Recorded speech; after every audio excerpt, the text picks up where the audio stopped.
I would like to welcome you all to the first Autism at Work event outside of the US. So congratulations for being here and a big warm welcome to all of you. I would like to begin this morning's forum with an acknowledgement of country. For those of us that live in Australia, you would be familiar with this, particularly if you go to a sporting event or a significant event. An acknowledgement of country is where other people acknowledge and show respect for the traditional custodians of the land in which the event is taking place. So I would like to acknowledge the Gadigal of the Eora Nation, the traditional custodians of this land, and pay my respects to the elders both past and present. A little bit of an introduction about myself. My name is Callan Hanley. It's wonderful to be with you today. I work for DXC Technology, and two people that have inspired me on my journey with autism and autism spectrum disorder are firstly my son. I have 4 children, and my third child, Timothy, who's now 14, was diagnosed with Asperger's when he was 4. So he's a big part of our family life, and probably out of our 4 children, the one that makes us laugh the most, or certainly did in his younger years. The second person is John Elder Robertson. So I read Look Me in the Eye a number of years ago, quite a number of years ago now. If you haven't read John Elder Robertson's book, Look Me in the Eye, I encourage you to buy a copy and set aside a weekend, and you won't be able to put it down, or certainly I wasn't able to put it down, so I encourage you to take a look at that book. I had the opportunity to meet John Elder Robertson in Philadelphia last year, and that was great to just have an informal conversation with him. That was a wonderful experience. A little bit of housekeeping.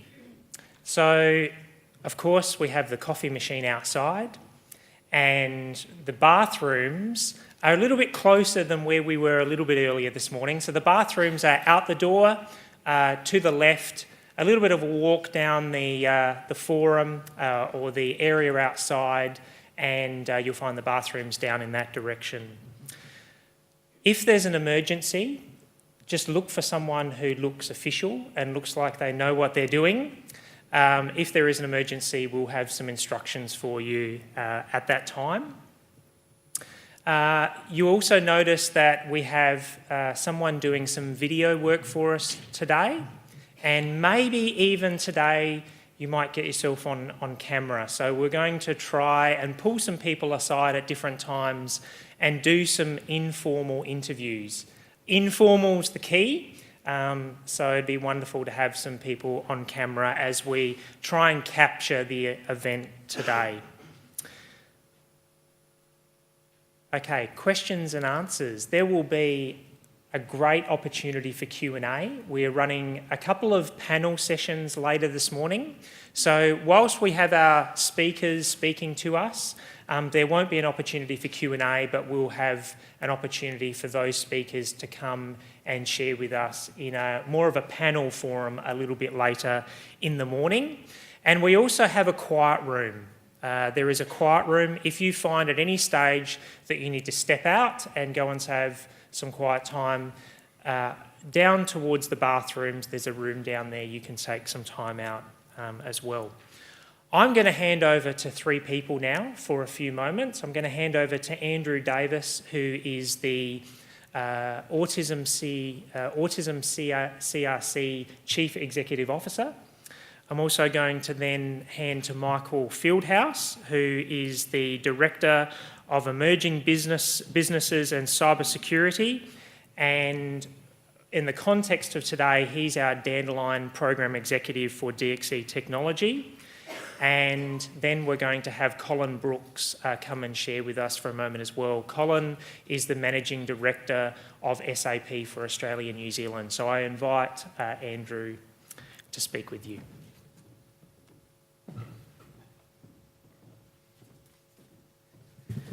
Thanks very much, Callan, and welcome everybody, as Callan said, to the first Autism at Work forum to be held outside the US, and I want to acknowledge DXC and SAP have been instrumental in starting that movement and the summit in the US, and supporting us, of course, here today with others. So with DXC, we're very proud to be hosting this first forum here in Australia.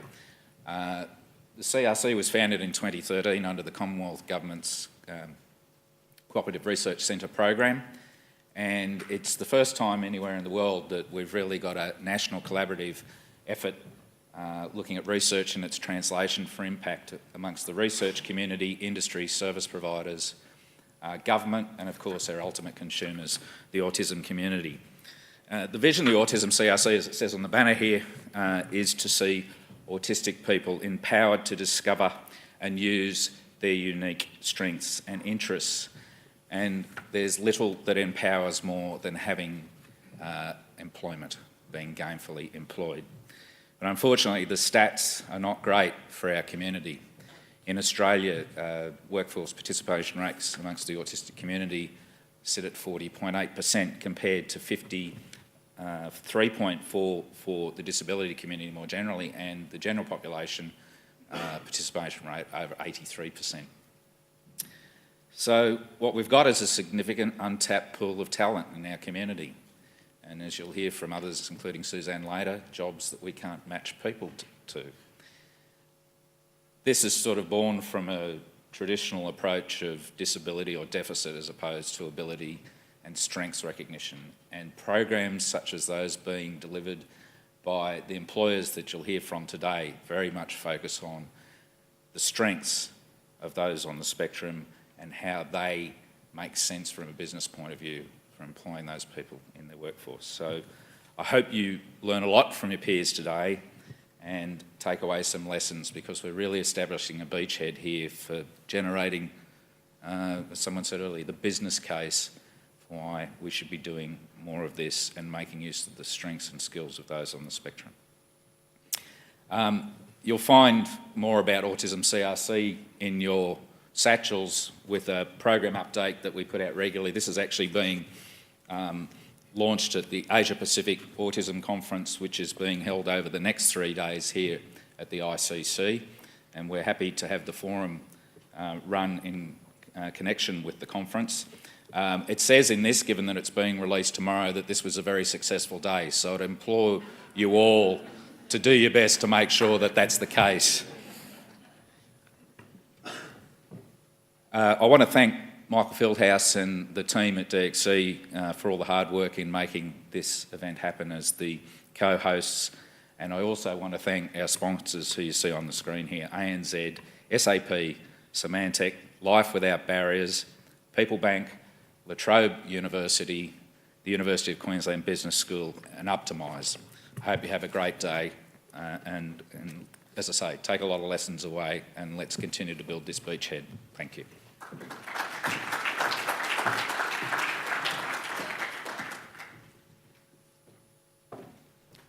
Thank you, Andrew.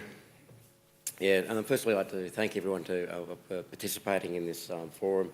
Again, as Andrew was saying, it's the first time we're holding this forum outside the US. We held one in Palo Alto in April, and we started 2 years ago with SAP, and it was in humbling beginnings.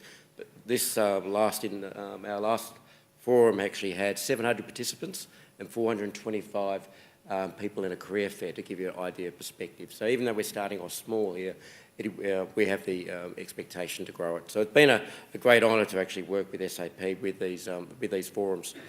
And we look to support the Microsoft one next year in Seattle.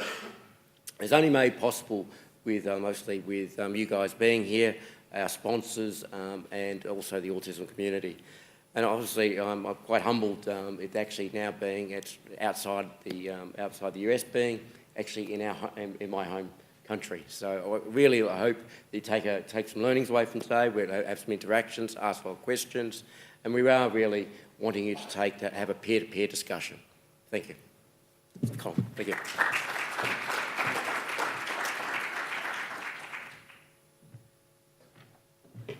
Thanks, Michael.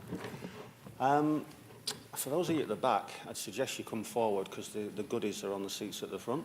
There's a goodie bag for everybody, and I've not looked at everything, but they contain chocolate. So I'll leave that with you for later.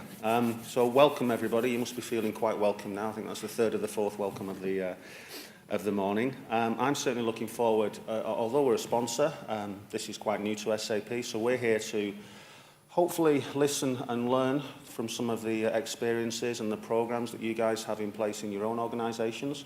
We certainly have one or two running within SAP. This is, as I say, a new program for us. We launched it a couple of years back in the States, as was mentioned earlier, with our partners Microsoft and HP. And we've had a stated goal that globally we'll have 1% of our workforce sourced from the so-called spectrum. Within Australia and New Zealand, we have a number of programs around diversity and inclusion. This is one important one of them. Just to give you some small flavour of where we are in Australia and New Zealand, we have a grad program as well, an intern program, which is for everybody. We have about 30 interns within the business at the moment. 6 of those are on the spectrum, so that's a great proportion. 2 have actually gone back to university to finish off their courses, and we have a 1, 3, 5, and I think it goes to 7-year program where we're looking to take people, whether you are or you're not on the spectrum, from university all the way through to roles within SAP and then onto our graduate program, which is a 3-year program, and we put spaces specifically aside for people on the spectrum as well. So we're looking at any insight that you guys may have to help us to make sure that we get more right than we get wrong over the years to come. So I'm looking forward to that. So one thing I've noticed today, we were lucky enough to have breakfast with our guest speaker, Susanne, this morning, that it is all about ability as opposed to disability. This 1% and the people on the intern program, this isn't a gimmick or a charitable initiative from SAP, or I'm sure from yourselves. This is a genuine need that we have, certainly within the tech industry, to fill very difficult roles within our organisation, the so-called STEM roles, the science, technology, engineering and math. These particular roles tend to require traits such as perseverance over long periods of time, very high diligence levels, strong attention to detail, and a very low tolerance for mistakes. Traits we'd all, I'm sure, wish that we had, but if we're honest, we tend to find a little bit too difficult at times. And yet these also are very similar to some of the traits that are exhibited by individuals that are on the spectrum. So how cool is that? We can actually find roles that we need to fill from people that are on the spectrum. So that's something that we're actively pursuing. So that's all really from me. As I say, we are genuinely here to learn. I encourage you to share your experiences or concerns around how we increase these numbers. And secondly, I just remember the chocolates are at the front. Okay? All right, enjoy the day, guys. Thank you.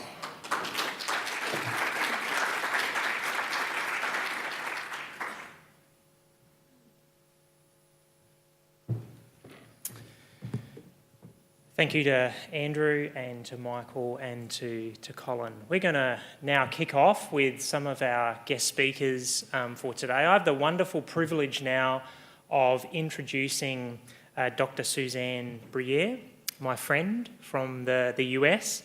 I met Susanne for the first time earlier last year when I had the opportunity to go to the inaugural Autism at Work Summit hosted by SAP in Philadelphia, where Susanne and I had a conversation and have since been exchanging, and that's been followed on by Michael. But Susanne is the Professor of Disability Studies and Director of the Yankton Institute on Employment and Disability at Cornell University, and I'm going to invite Susanne to come and share with you now.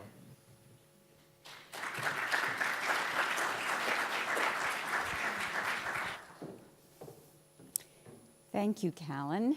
And sincere thanks to Andrew Davis and to Michael Fieldhouse and our respective organizations for this wonderful opportunity to be here in this very beautiful city and to share with all of you what we're doing at Cornell University and to learn from you about this wonderful energy that is moving business toward a greater sense of inclusion for people with autism. I come from Ithaca, New York, and I'm going to show you where that is. It's a dot on this map. It's also a dot when you're in the middle of it in Ithaca, New York. Our t-shirts say, "Welcome to centrally isolated Ithaca, New York." We are 4 to 6 hours from Toronto, Ottawa, Montreal, Washington, D.C., Philadelphia, New York City.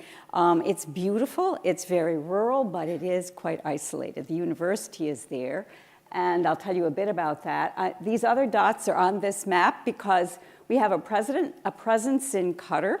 We have a medical college there, and if any of you have ever seen GoldenEye, the movie, or Contact, in Puerto Rico, we have this Arecibo, this radar system. So that's why we have a dot and a map in Puerto Rico.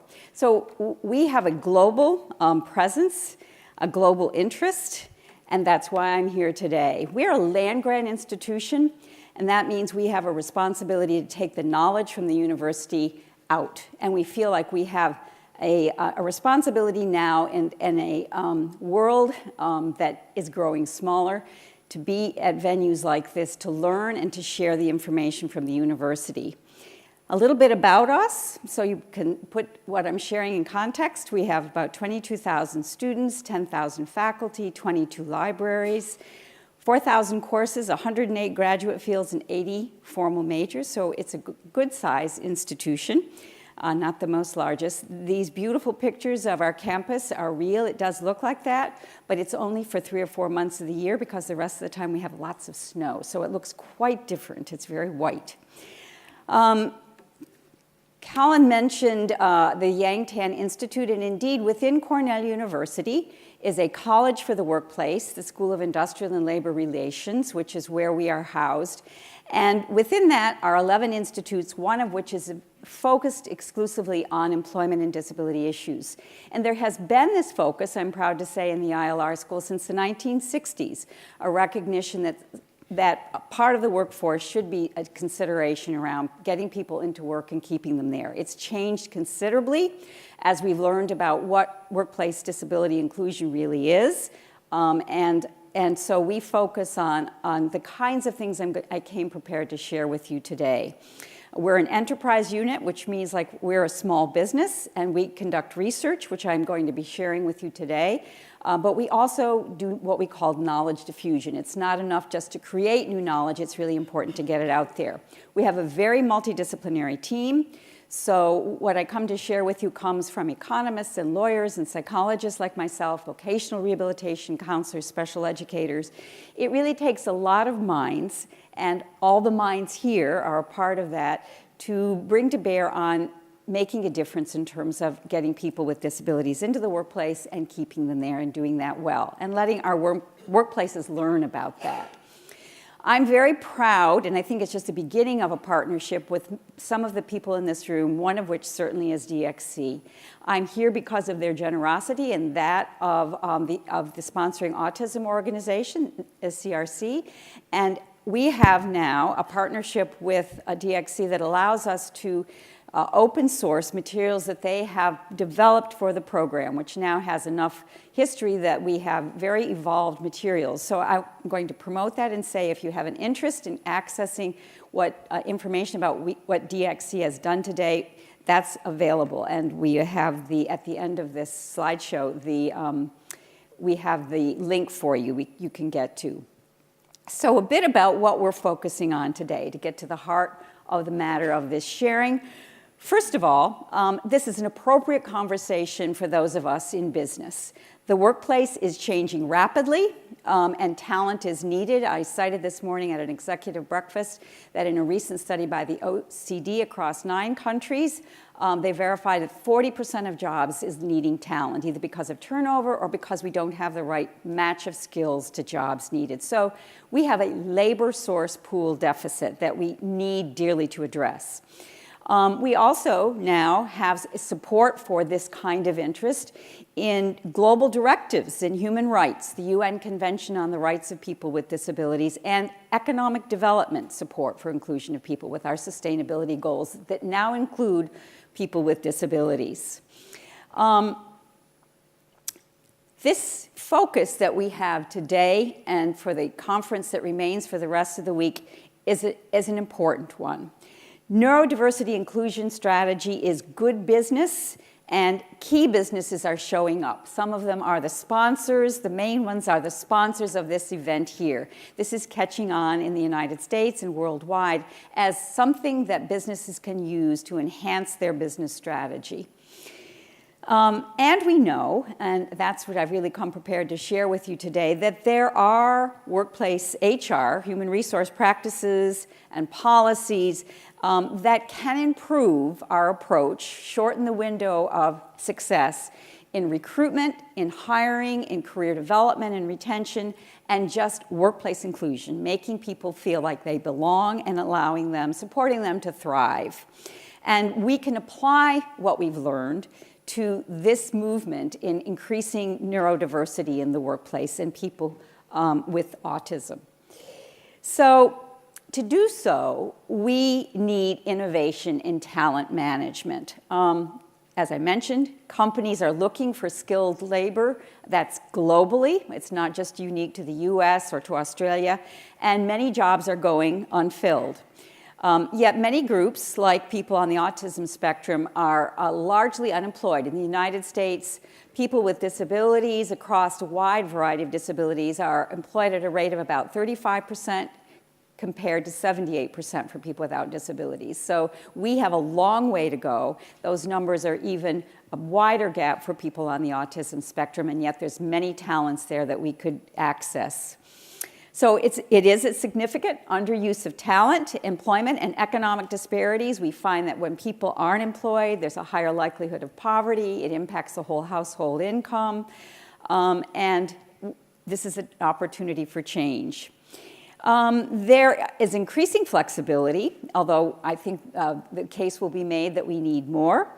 And businesses search for talent, the ways of working that we're now adapting, flex place, flex time, and the increasing use of technology, which allows us to work differently, that may offer us some opportunities to access people that we weren't able to historically. So I think I'd like to acknowledge that technology revolution as a wonderful opportunity for us to be more innovative in the ways we use talent. And I think we're here because there's collective interest and energy and a recognition that we are poised at a moment to do this. We have the need, we have the infrastructure, we have the technology, and we have, although it's increasing with each iteration and each company that teaches us something new, we have the mechanism now to make the kind of change. And so events like this, and I am so pleased to be a part of this first forum, are really important to raise awareness and to start this catalyst for change that's needed. So a workplace inclusion strategy, which is really what we're talking about here, it makes very good sense. It provides an increased labor pool of untapped talent. And this talent, I can tell you, are committed to being successful. You have a very motivated group of people.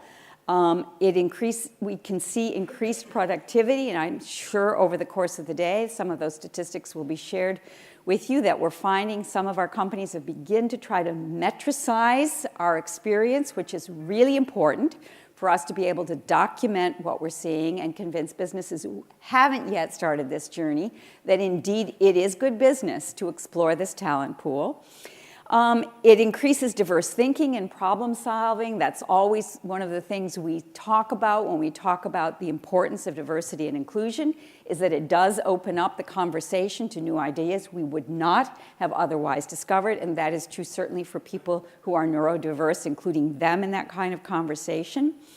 It's important that we empower this labor force because it's not only getting them in, it's making them feel that they're valued. Each of us needs that. That is not unique to the population of people who are neurodiverse. And indeed, when we do it for populations like that, we do it for our whole labor force. And I can tell you there is great cachet to these types of initiatives in communities. I like to use the statistic that we know in the United States, 24% of our households have a person with a disability in it. So when you are affirmatively recruiting people who have this type of difference, people who are neurodiverse, for example, which is the population we're focused on today, it has an enormous value within your workplace because about a quarter of your workforce probably has a personal experience with disability, and in your communities, who sees a business champion who is eagerly trying to be more inclusive in their workforce, and it will have a ripple effect in your business outcomes. So it is indeed good for business overall. I include here this because a part of good business is looking at your products and services and how inclusive they are. And I love this example of this very complex-looking terminal, which is a Bloomberg business terminal. And I just had a great conversation about making these very complex tables and charts and all of the array of visuals which we use if you use a Bloomberg business terminal, accessible to people with visual impairments, hearing impairments. And so I like to use this as an example of how we should be and could be stretching our ingenuity to make our products and services more accessible to all populations. And to do that, we need people with differences like neurodiversity to help us in the design and implementation and testing of these kinds of products. So, a bit about what we have learned at Cornell University about workplace disability inclusion. This is one of many places around improving employment outcomes for people with disabilities we focus, and it's the one I'm going to be focusing with you here today. We collect data, we analyze data across many different sources. The several slides I'm going to represent to you today is the result of information we've gained from about 700 HR professionals across all kinds of different businesses about what they have been doing to improve workplace disability inclusion across the employment process. It's very quick, it's just a snapshot. I can certainly provide more information for those of you who are interested, but I think it's a litmus for us to think about what are we doing and how can these practices help us to be more successful in integrating people with neurodiversity as the characteristic of difference. When we ask these 700 professionals what they're doing across recruitment and hiring, we find that about 3 out of 5 have actually identified people with disabilities. They are letting people know that they are affirmatively recruiting in the diversity and inclusion plan. A little more than half have relationships with community organizations. A little less than half are self-identify as actively recruiting.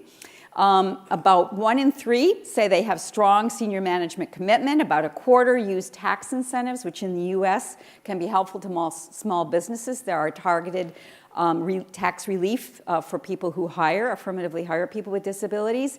Only about a quarter have explicit organizational goals around targeted hiring of people with disabilities. 1 in 5 or less have internships for people with disabilities or have people with disabilities considered in the performance requirements of their senior leadership or their middle management. So that tells you what the organizations report that they're doing. And so then I guess the question would be, does it make a difference? So what that they are telling us that this is what they're doing. And what we find is, after we adjust for certain organizational characteristics, that each practice, and iteratively, if you add more practices, do indeed make a significant difference about how successful you as a business will be.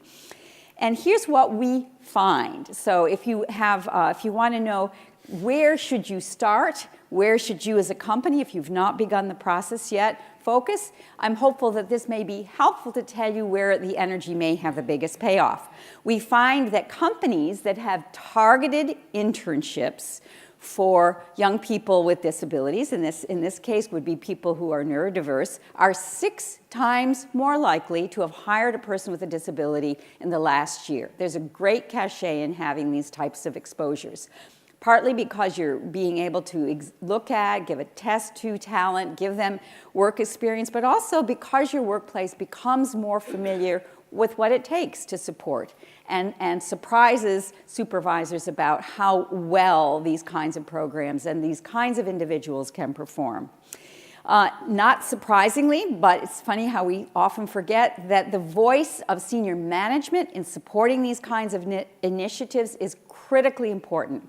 5 times more likely that a company would have hired a person with a disability in the last year if they have an articulated statement by business about the importance of that and how it's a part of the strategic imperative of the organization. 4 times more likely if you've articulated that in your organizational hiring goals, and about 3 times more likely that you would have hired a person with a disability if you have active recruitment, screening, and interviewing for people who are different, like people who are neurodiverse. Include that in your diversity and inclusion plan, and have relationships with community organizations that are feeders for this type of talent that you're actively engaged with. So the implications for improving recruitment and hiring outcomes for us is to start with internship programs. It is really the easiest win. And there are great community organizations out there that are doing that. Get an executive champion passionate about issues around inclusion and neurodiversity. Set concrete recruitment hiring goals as a part of the business strategy. Create messaging about affirmative interest to recruit, because your organization needs to understand that, both internally and externally. Align with a community partner who can source qualified candidates and support company efforts. And spread the word and build internal allies. As you heard from some of our colleagues, many of us have an experience, a personal experience with people with disabilities, and letting internally into your organization, letting people know this is a business imperative and you're interested in finding qualified candidates will mean that that pool will grow significantly. It's not enough just to get people into the workplace. It's important that we give them a chance to thrive. So a part of our research has been, what do businesses do? Are they aware of the importance of helping people to think about what next steps might be available to them? And there is less focus on this in most businesses. Most businesses, the starting point is to get people in the front door. So it's, I think, important for us to talk about the fact that this is all part of this journey. Not surprisingly, many large companies have return to work programs. 3 out of 4 of our respondents told us, indeed, they have a case management services for people who are ill or injured and to support them to get back to the workplace. A little more than half provide flex time and flex place. That's become very much a part of what we do in organizations to keep people in the workforce for all kinds of competing things that may be impacting their life. About 2 out of 5 invite people to talk about the fact that they have a disability. And we are often shy to ask, but it does make a difference on engagement surveys or starting with anonymous opportunities to let people share that they are a person with, who has a difference that might need an accommodation is a very good way to send the message that you want people there, you want to support them. Less than 1 in 5 have a structured mentoring program or career planning and development program that are targeting people with disabilities. So we fall down on thinking about this part of the support process for people, and less yet have a disability-focused employee network or business network or affinity group, however you characterize that, or have explicit organizational goals, or include progress toward retention and advancement for employees with disabilities in the performance of senior management or middle management. But that's an important part of sending a manager the message that this is a part, indeed, of what's success in their particular position. So what do we learn from this? People have also, in this survey, told us what's effective. And what they told us is these are the most effective things that they've experienced in really making a difference in retention and career development. Having a targeted employee business group, and yet you see many organizations don't have that. Having follow-along case management services and return to work services, and that's because often that means that there's an effective accommodation process in getting people back to work. Having flexible work arrangements and targeted mentoring programs for people who otherwise may not have the confidence to ask about wanting to make that next step and need a bit of encouragement. That's an important part of keeping them in your workforce and keeping them productive. The next thing I want to talk about, and I know I'm moving quickly, but I am sharing with you across the employment spectrum how important it is to think about this in terms of an employee's entire work experience, which is a long window across our employment process, is we often think of accommodation as for people with differences, including neurodiversity. And what we know from US Census surveys is that 95% of people ask for accommodations. The 95% of people who do ask for accommodations, and that's what this slide is about, are not people with disabilities. So we accommodate as employers all the time. And it's leveraging off of that natural process that's important, that makes asking for accommodations not so different, just a part of each of us staying productive in our respective jobs. And there are, however, processes that make this more successful. Again, I'm referring back to this survey of HR professionals where we found that 3/4 of our professionals reported that their organizations do have a designated office or person to address accommodations. And a little less than that allow employees to exceed the maximum duration of medical leave as an accommodation if that's needed in return to work. About 2/3 have an established grievance procedure to address accommodation. And then less, 2 out of 5, have a formal decision-making process. 1/3 or less provide advance notice to job applicants that accommodations are available, or evaluate occupational screenings to make sure that they aren't biased, which is a huge problem, and one we really need to address, or have a centralized accommodation fund, or look at, is there something in the application process, which we almost exclusively do online now, that precludes people from being able to access an application or understand the application and get it completed and back to us so they even get in the pipeline. So it's important to take a look at those processes. Are we needlessly excluding people that we want to get into our talent pipeline? Examples of what we're told from these 700 professionals are effective: having a centralized fund for accommodations, because that takes some of the angst out of supervisors who want to get people in the workplace and yet know they make adjustments and are concerned about how that might impact their budget. This helps to mitigate that potential barrier. A point person for questions, both for the individual and for supervisors who are trying to be responsive to requests for adaptations to the work task. Formalized accommodation request processes that people can go to, internal and external resources, both within your organization, using your own EAPs or other services that you have to help support the individual.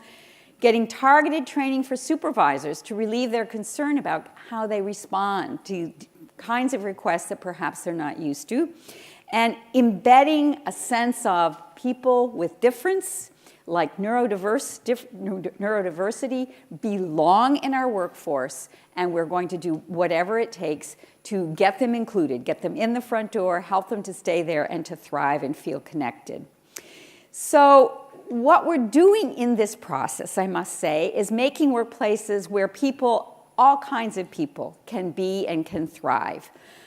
It's important to each of us, and we do see a ripple effect when we see companies proactively recruit people with the difference of neurodiversity, that individuals need to feel confident about being accepted, and there's a ripple effect in that, that we are building structures that offer supports when needed, that all of us can tap, that we're building processes that support career growth, send messaging that builds confidence to be able to disclose and to discuss what you need to be in the workforce and to stay there, and to listen to what people say they need. Sometimes we make presumptions about what will work to support people, and it's important to be in a dialogue in that process for each of us, but particularly for a population who might be somewhat different and not have the same experiences and need that kind of encouragement to talk about what they need to be productive. One of the keys, I will share this because already in our workforce, we have people with many kinds of differences that relate to disability, including neurodiversity, who may not feel comfortable coming forward. And so one of the things we've done is to survey another group of people, 600 or 700 people with disabilities, to ask them what makes a difference. What can we tell businesses that we can do to be able to facilitate people feeling comfortable coming forward and saying what they need?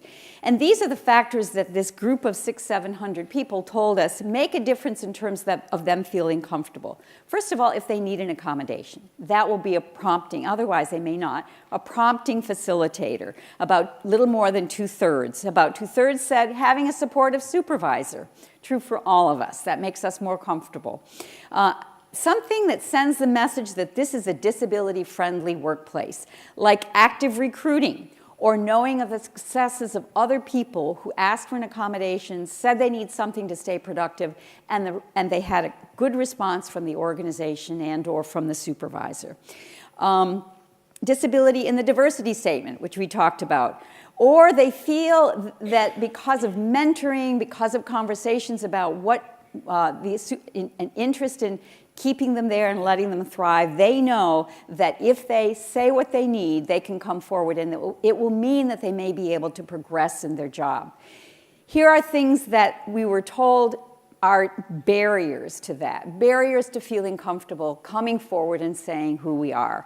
Risk of being fired or not hired, and we certainly do have those experiences in the United States. That happens. That's why we have non-discrimination legislation. That's why we have research like we're doing. How can we get over those kinds of barriers? That a concern, a legitimate concern, that the employer may then focus on the disability. Employer didn't know that the person had a kind of difference that now they articulate, and they are afraid that they will be viewed differently or that they might lose, for us in the United States, their health care, because these benefits often are tied to employer supports. A fear of limited opportunities, that the supervisor might not be supported if they ask for what they needed to be supported in the work environment.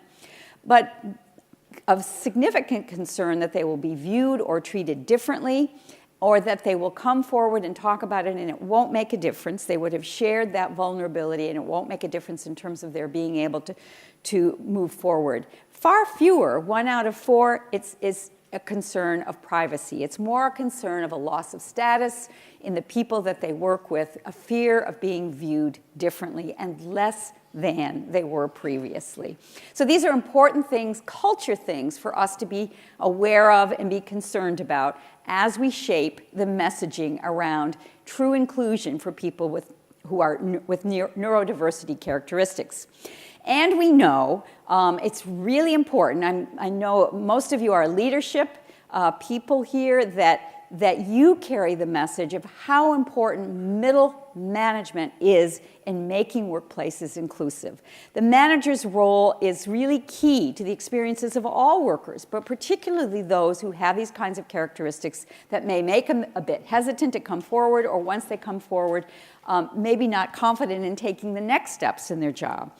And it's important that what we convey to these managers is we aren't doing this just because we have to or because it's a charity, but because it's a strategic imperative of the organization that we believe that the business will be advantaged in doing that. They embrace it on a day-to-day basis in an entirely different way, we know empirically, if the messaging is different, and that it is a business imperative and that the organization expects them to step up and to help in this process. And when we have managers like that, it's far more likely that people will come forward and initially disclose that they have a difference or a disability or neurodiversity than otherwise. But also, it's a ripple effect around the whole culture of that workplace. It means coworkers are more accepting, that there's more inclusion in the dynamic of that team when the manager sends the message that this person is valued in the workplace. So in summary, best practices for employers, pulling it all together, develop top leadership commitment. Your voices are absolutely imperative to make a go of this. If we're going to make any difference, we need people at the top to tell us this is the direction the business is going. And it's important to be very clear what that means. Either established hiring goals as a clear priority, mobilize middle management, as we just talked about, place neurodiverse individuals in leadership in middle management positions, show that you believe that there's capability there by your actions, assign responsibility to support managers, put someone in charge of attracting, engaging, and advancing diverse populations, including neurodiversity, find community partners, sourcing qualified candidates, providing coaching and supports to help the organization once people get in. To establish employee resource groups. These can be very helpful. They're helpful to support individuals who's come forward, but they're also helpful to identify these leaders who can be champions within your organization. They may be people with neurodiverse differences themselves or family members. They are allies in helping you to make change. It's important to create these types of forums where they can be identified and can help you as an organization identify barriers where you may not be aware that there are some. Make managers accountable, and that starts at the top, incorporating disability goals into performance plans for managers and supervisors, helping them to understand what you mean by true inclusion of people who are neurodiverse, and measure for understanding and results, including disability and employee surveys, measuring both performance and importance, and link it to measures of employee engagement. You can, when you have these on your surveys, you can look across different populations, people with and without this demographic characteristic. Are there differences in terms of job satisfaction, work engagement? These are real measures of how you're doing as an organization. Make it safe to self-identify. Any kind of difference. We really want people to feel included in the workplace. But if we're building a culture to include people who are neurodiverse, this is a really important part of being able to make people feel safe to come forward. And raise understanding and skill levels to be able to deal effectively with this new initiative in your workplace. Train everyone on disability etiquette. How do you interact with people who are different? How do you interview people who are different? And increase understanding as a whole. Reduce fears of addressing, supporting, and managing people with differences. And ensure that managers understand their roles and responsibilities. And the implications for the focus that we are all here for today, for neurodiverse individuals in a better workplace.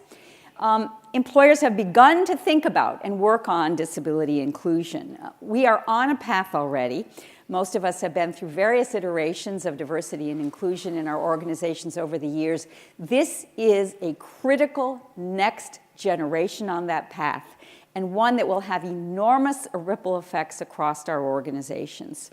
We do have, atop of this list is setting goals and leadership commitment. We've mentioned that several times, and there are several things we've talked about that could be ways to start that, like internships. Build a workplace climate where people feel safe to be who they are and ask for supports when needed.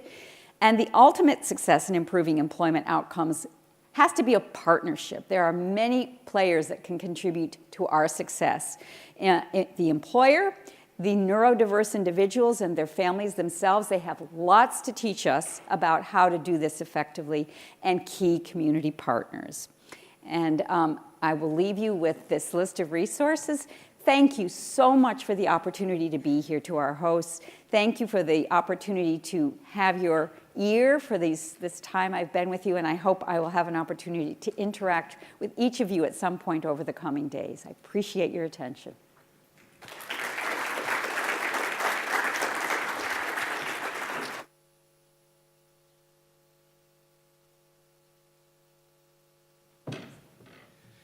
Thank you very much to Susanne for the wonderful presentation. I'm going to, when I get back to the office tomorrow, see if I can get one of those Bloomberg business terminals, see if procurement from DXC allows me to do that. Not just getting people into the workplace, but giving them the opportunity to thrive. That's what it's all about, isn't it? It's not just giving them a job, but giving people the opportunity for a career. Having been involved in the Dandelion program at DXC since its inception about 4 years ago, we recognised very early, in fact, Michael Fieldhouse recognised very early that a big part of the jigsaw puzzle is getting connected with research groups, and that's one thing that I know the SAP program and a number of other organisations are doing as well. The collaboration is really important, so thank you, Suzanne, for your comments this morning.